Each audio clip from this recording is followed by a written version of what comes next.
Le jour où j'ai compris que je n'avais jamais été brisé, j'avais juste été préparé. Il y a quelque chose que tu portes depuis longtemps.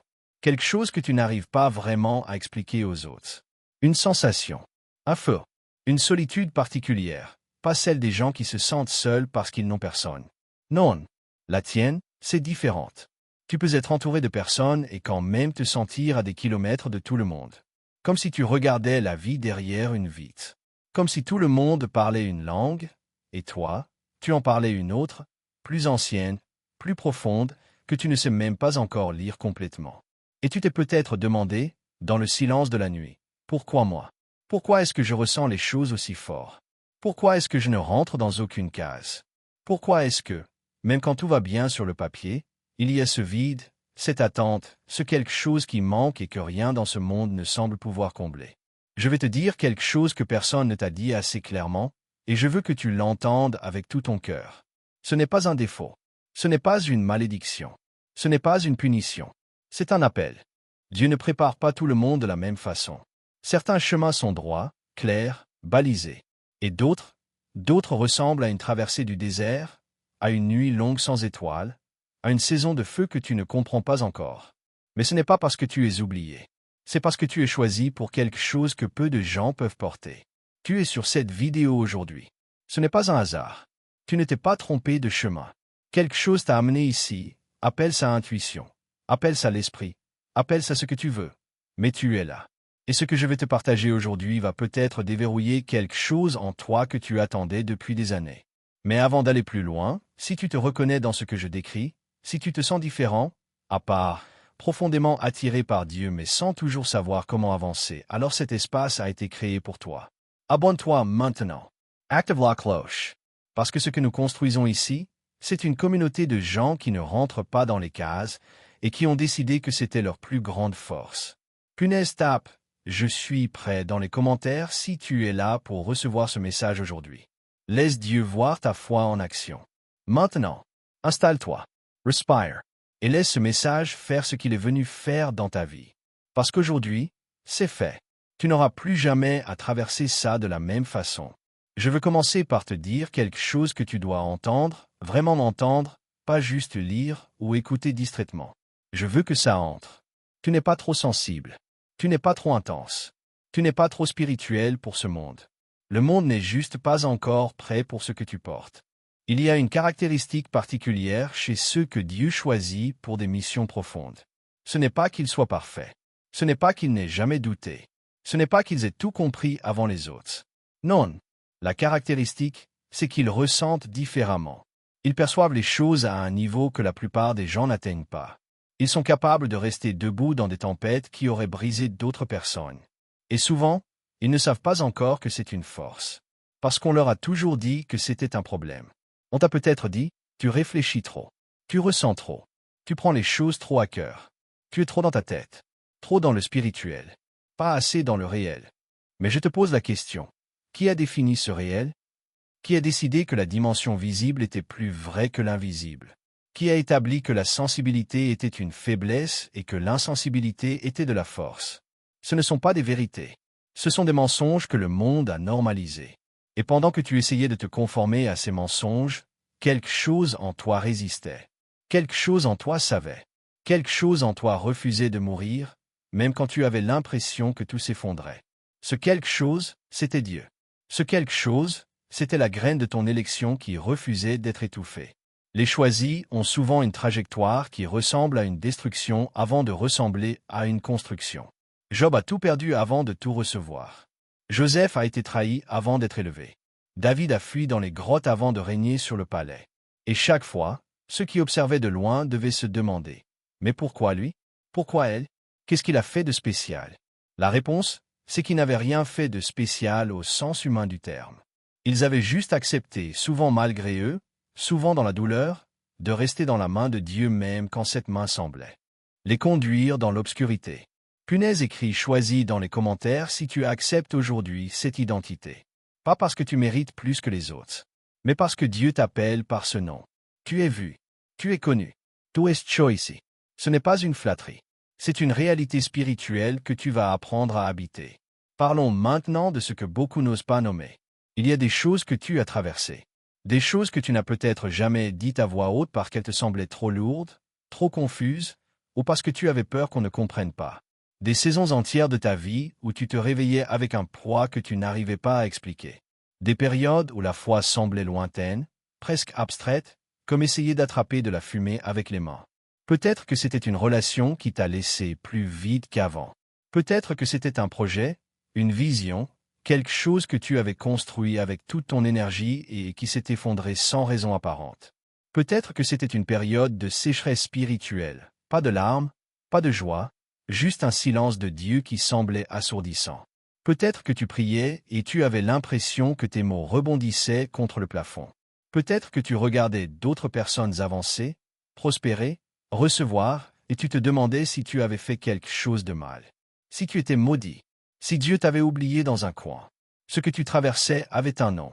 Dans les textes anciens, on l'appelait le désert. La nuit obscure de l'âme. L'épreuve du feu. Ce n'était pas une punition. C'était une purification. Et il y a une différence fondamentale entre les deux. La punition cherche à détruire. La purification cherche à affiner. L'or ne devient pas de l'or pur dans le confort. Il passe par le feu. Le feu ne le détruit pas, il brûle ce qui n'est pas de l'or. Et à la fin, ce qui reste, c'est quelque chose de plus précieux, de plus pur, de plus rayonnant que ce qui est entré dans le fourneau. Tu étais dans le fourneau. Et certains d'entre vous y sont encore. Mais voici ce que je veux que tu comprennes. Le fourneau a un temps. Il a un début et il a une fin. Et Dieu était là avec toi dedans exactement comme il était avec Shadrach, Meshach et Abednego. Il n'a pas éteint le feu. Il est entré dedans avec eux. Il est entré dans le feu avec toi. Punaise, si tu as traversé ou si tu traverses encore une saison de feu, écris FEU sacré dans les commentaires. C'est une déclaration. Tu ne te consumes pas. Tout est affiné. Ce que tu as vécu n'était pas une erreur. C'était une écriture. Et tu commences à en lire les premières lignes aujourd'hui. Maintenant, je veux qu'on soit honnête. Vraiment honnête. Parce qu'il y a eu un moment, peut-être plusieurs moments, où tu as failli lâcher. Où le poids était tellement lourd que la seule question qui restait, c'était « Jusqu'à quand ?» Jusqu'à quand est-ce que je vais continuer à croire sans voir? Jusqu'à quand est-ce que je vais prier sans recevoir de réponse? Jusqu'à quand est-ce que je vais me lever chaque matin avec cette attente dans la poitrine que quelque chose va changer et rentrer le soir avec la même réalité qu'à la veille? Cette tension, je veux qu'on la regarde en face. Parce qu'elle est réelle. Et l'ignorer ne la fait pas disparaître. Il y a des choses que tu portais qui t'épuisaient. Pas juste physiquement. Spirituellement. Cette dissonance entre ce que tu croyais être vrai, les promesses de Dieu, ta valeur, ton appel, et ce que tu vivais au quotidien. Cette fracture. Cet écart entre la vision et la réalité visible. Et dans cet écart, le doute s'installe. Pas le doute de quelqu'un qui ne croit pas, mais le doute de quelqu'un qui croit profondément et qui ne comprend pas pourquoi la manifestation tarde. Et puis il y avait aussi ce que les autres te renvoyaient. Peut-être que des gens dans ta vie, parfois même des gens qui te voulaient du bien, te donnaient l'impression que tu devais redescendre sur terre, que tu te faisais des illusions, que tu devais arrêter d'attendre un miracle et te contenter de ce qui était, que tes rêves étaient trop grands, trop spirituels, trop éloignés du réalisme. Et une partie de toi a peut-être commencé à les croire. Une partie de toi a peut-être commencé à rétrécir, à éteindre lentement, à ranger cette vision dans un tiroir du fond de ton cœur en te disant « c'est peut-être pas pour moi ». Peut-être que je me trompais. Peut-être que Dieu voulait dire quelque chose d'autre. Et c'est là que ça devenait vraiment intenable. Pas parce que la situation extérieure était insupportable, mais parce que tu sentais que tu trahissais quelque chose en toi. Tu sentais que chaque jour où tu n'habitais pas pleinement qui tu étais censé être, quelque chose mourait un peu. Cette tension entre qui tu es et qui tu te permettais d'être. Entre ce que Dieu t'avait montré et ce que tu osais croire. Entre la grandeur de l'appel et la petitesse de ce que tu t'autorisais à recevoir. Punaise tape, je lâche le rétrécissement dans les commentaires. C'est une déclaration de guerre contre tout ce qui t'a empêché de t'étendre pleinement. Ça ne pouvait plus durer. Et Dieu le savait avant toi. C'est pour ça qu'il a provoqué le déclic. Il y a souvent un moment. Un seul. Qui change l'axe de tout. Parfois c'est une nuit de larmes que tu n'avais pas planifiée. Parfois c'est un verset que tu as lu 100 fois. Et cette fois-là, il t'a traversé différemment, comme une lame d'or dans la poitrine. Parfois c'est une conversation, un silence, un rêve. Parfois c'est une perte qui t'a forcé à lâcher ce que tu t'accrochais pour les mauvaises raisons. Le déclic n'est pas toujours joyeux. Souvent, il est brutal. Mais il est toujours précis. Dieu n'est pas hasardeux. Chaque déclic dans la vie d'un choisi est chirurgical. Il touche exactement ce qui devait être touché, au moment exact où tu étais capable de le recevoir. Même si, sur le moment, tu avais l'impression de ne pas pouvoir le porter. Pour certains d'entre vous, le déclic c'était une rupture. Une fin. Quelque chose que tu tenais à bout de bras et que Dieu t'a doucement ou brutalement retiré des mains. Et dans la douleur de ce retrait, tu as découvert que ce que tu tenais t'empêchait de recevoir ce qui était préparé pour toi. Pour d'autres, c'était une rencontre. Une personne, un enseignement, un espace comme celui-ci, qui t'a dit des choses que tu savais déjà au fond de toi, mais que tu n'avais jamais entendu nommer clairement. Et entendre ces choses nommées, ça a libéré quelque chose. Pour d'autres encore, c'est ce moment précis. Maintenant, cette vidéo. Je ne dis pas ça pour me flatter. Je dis ça parce que si tu es là jusqu'à ce point, ce n'est pas un accident. Dieu utilise tout. Il utilise les algorithmes, il utilise les recommandations, il utilise les 3 heures du matin où tu ne dors pas et où tu scrolles. Il utilise le moment où tu te sens au plus bas pour te montrer qu'une porte est ouverte. Et cette porte, elle n'est pas vers une religion. Elle n'est pas vers des règles et des obligations. Elle est vers une relation, vers une profondeur avec lui que tu pressentais possible mais que tu n'osais pas réclamer complètement. Point le déclic, c'est le moment où tu décides. Je ne reviens plus en arrière. Je ne retourne plus vers ce rétrécissement. Je ne remets plus cette vision dans le tiroir. Quoi qu'il arrive, quoi que ça coûte, quoi que les gens pensent, je vais avancer vers ce à quoi j'ai été appelé. Écris 777 dans les commentaires pour briser le sceau qui t'empêchait d'avancer. C'est ton acte de foi. Dieu voit chaque commentaire. Dieu voit ta décision. Ce moment est ton déclic. Si tu le veux, c'est maintenant. Il faut maintenant qu'on parle de qui tu es. Pas qui on t'a dit que tu étais. Pas l'identité que la douleur t'a construite. Pas le personnage que tu as créé pour survivre dans des environnements qui ne te comprenaient pas. Qui tu es vraiment. Dans les Écritures, chaque fois que Dieu appelle quelqu'un à une mission, il commence par lui dire son nom. Pas son nom d'état civil. Son vrai nom. Le nom qui contient sa nature et son appel. Abraham devient Abraham. Siméon devient Pierre. Saul devient Paul. Jacob, le supplanteur, celui qui avait honte de ce qu'il était, devient Israël. Le combattant de Dieu. Ton vrai nom, c'est choisi. Élu. Sapar. Consacre. Ce n'est pas de l'arrogance. Les gens qui ont une vraie rencontre avec Dieu ne deviennent pas arrogants. Ils deviennent humbles, mais d'une humilité qui n'est plus de l'auto-effacement. Une humilité qui dit « Je sais que je ne suis rien par moi-même, et je sais aussi que tout ce qu'il a mis en moi est réel et doit être déployé. » Il y a des caractéristiques chez les choisis. Ils ont souvent une capacité d'amour qui dépasse ce qui est normal. Ils sentent les choses avant qu'elles arrivent. Ils ont une générosité qui va parfois contre leur propre intérêt. Ils cherchent le sens là où d'autres cherchent le confort. Ils ne peuvent pas rester dans la superficialité longtemps, ça les étouffe. Ils ont un sens profond de la justice. Et ils portent souvent les douleurs des autres sans qu'on leur ait demandé. Ces caractéristiques peuvent être lourdes à porter dans un monde qui valorise la dureté, le détachement et le pragmatisme. Mais dans la main de Dieu, ces mêmes caractéristiques deviennent des armes spirituelles d'une puissance extraordinaire. Ta sensibilité est une antenne. Ton intensité est un moteur. Ton incapacité à te satisfaire du superficiel est une protection divine contre les demi-mesures. Et ton sentiment d'être à part, ce n'est pas une malédiction sociale. C'est une séparation sacrée. Être à part en hébreu, ça donne kadosh saint. Séparé pour un usage particulier. Mis de côté non pas pour être oublié, mais pour être utilisé différemment. Punaise tape, je reçois MONNOM dans les commentaires. Reçois aujourd'hui l'identité que Dieu t'a donnée avant même ta naissance. Tu n'es pas en train de devenir quelqu'un. Tu es en train de te souvenir de qui tu as toujours été. Il y a des chaînes invisibles. Et elles sont souvent plus solides que les chaînes physiques parce qu'on ne les voit pas. Voici les 7 scellés, les 7 blocages qui retiennent la plupart des choisis en dessous de leur niveau d'élévation.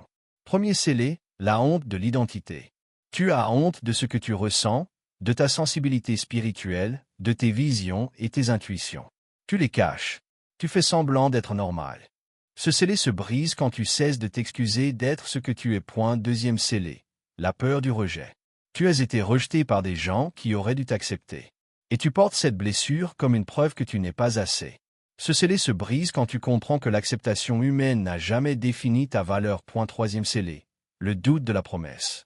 Tu as prié, tu as attendu, et la manifestation n'est pas venue dans les délais que tu espérais. Alors tu as commencé à douter si la promesse était vraiment pour toi. Ce scellé se brise dans la persévérance. Quatrième scellé, la comparaison. Tu regardes les autres et tu te mesures. Leur succès te décourage au lieu de t'inspirer. Ce scellé se brise quand tu comprends que ta timeline est unique et incommensurable avec celle de quiconque d'autre. Cinquième scellé, la dette émotionnelle. Tu te sens redevable à des personnes qui t'ont retenu. Tu restes dans des situations qui t'étouffent par loyauté ou par culpabilité. Ce scellé se brise dans le pardon, pas pour eux, mais pour toi. Sixième scellé, l'identité de victime. Ce qui t'est arrivé était réel et douloureux. Mais tu t'es construit une identité autour de la douleur. Et cette identité, aussi confortable qu'elle soit, te maintient en dessous de ce que tu es. Ce scellé se brise quand tu passes de « ce qui m'est arrivé » à « qui je suis devenu grâce à ça ». Septième scellé, la peur de la grandeur. Oui, la peur de recevoir pleinement. La peur que si tu t'élèves vraiment, tu deviennes quelqu'un que tu ne reconnaîtras plus, ou que tu perdras des gens. Ce scellé est le plus subtil, et souvent le plus puissant. Punaise écrit le numéro du scellé qui te parle le plus dans les commentaires. Dieu voit où tu en es. Et briser un scellé commence par le nommer. Section 7, la résolution. Ce qui a changé 2000 caractères. Alors voilà ce qui change quand les scellés tombent. Tout est reveils differement. Pas parce que les circonstances extérieures ont forcément changé du tout au tout au verdict, mais parce que quelque chose en toi a basculé. Un regard intérieur. Un repositionnement. Et ce repositionnement change tout ce que tu vois, tout ce que tu reçois, tout ce que tu projettes dans le monde. Les gens autour de toi commencent à le sentir avant même que tu le leur dises. Il y a quelque chose dans ta façon d'être qui rayonne différemment quand tu habites ton identité de choisi. Pas d'arrogance, je l'ai dit, mais une stabilité. Une paix qui dépasse l'entendement, comme le dit Paul. Cette paix qui n'est pas l'absence de problèmes, mais la présence de Dieu au milieu des problèmes. Les opportunités que tu attendais depuis longtemps commencent à se manifester. Pas parce que tu as changé d'adresse ou de contexte, mais parce que tu vibres à une fréquence différente. Parce que les portes ne s'ouvrent pas pour celui qui frappe avec la peur, elles s'ouvrent pour celui qui frappe avec l'autorité de son identité. Les relations changent aussi. Certaines tombent, et c'est douloureux mais nécessaire. Des connexions qui t'auraient maintenu en dessous de toi-même. Et d'autres arrivent. Des gens qui vibrent au même niveau. Des frères et sœurs de mission. Des alliés spirituels que Dieu place sur ta route exactement quand tu as atteint le niveau qui permet cette connexion. Et dans ta relation avec Dieu, quelque chose s'approfondit.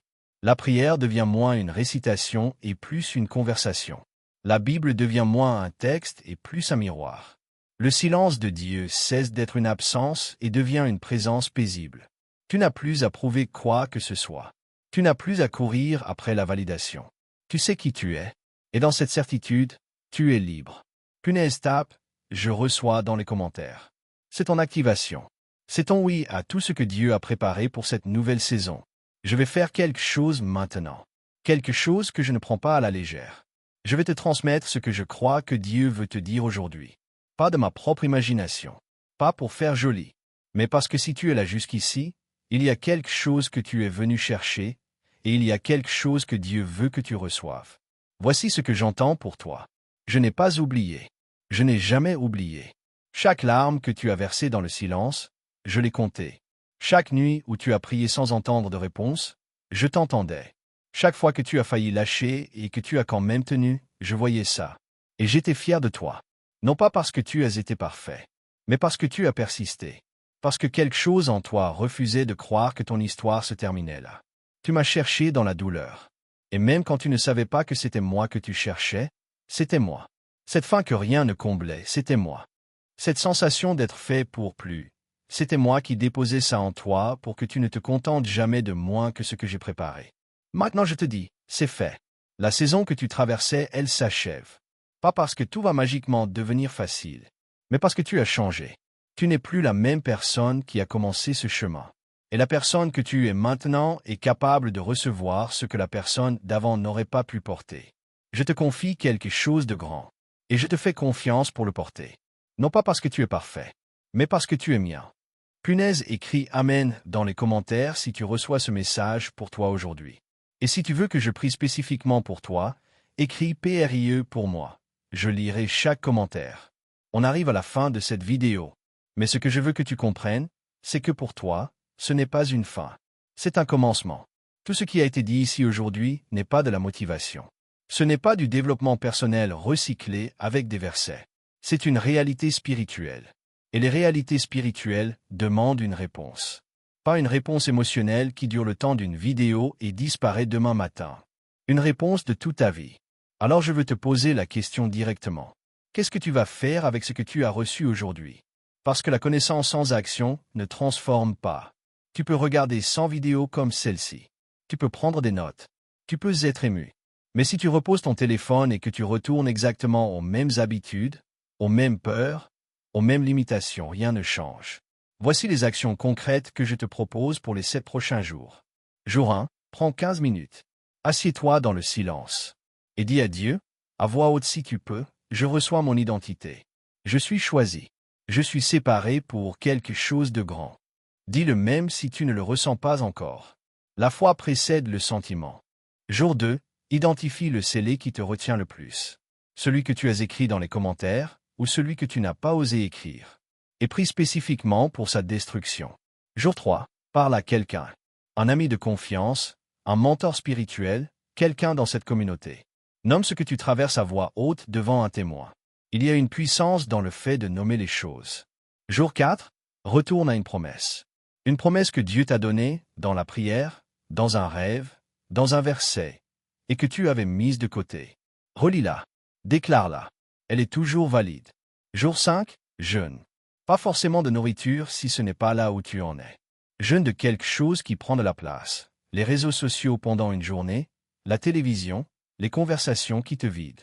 Et dans cet espace créé, invite Dieu à parler. Jour 6, fais un acte de foi visible. Quelque chose de concret qui dit à Dieu et à toi-même que tu crois à la nouvelle saison. Ce peut être quelque chose de simple, écrire ta vision, préparer quelque chose pour une promesse qui n'est pas encore manifestée, faire un pas vers quelque chose que tu repoussais par peur. Jour 7, reviens ici.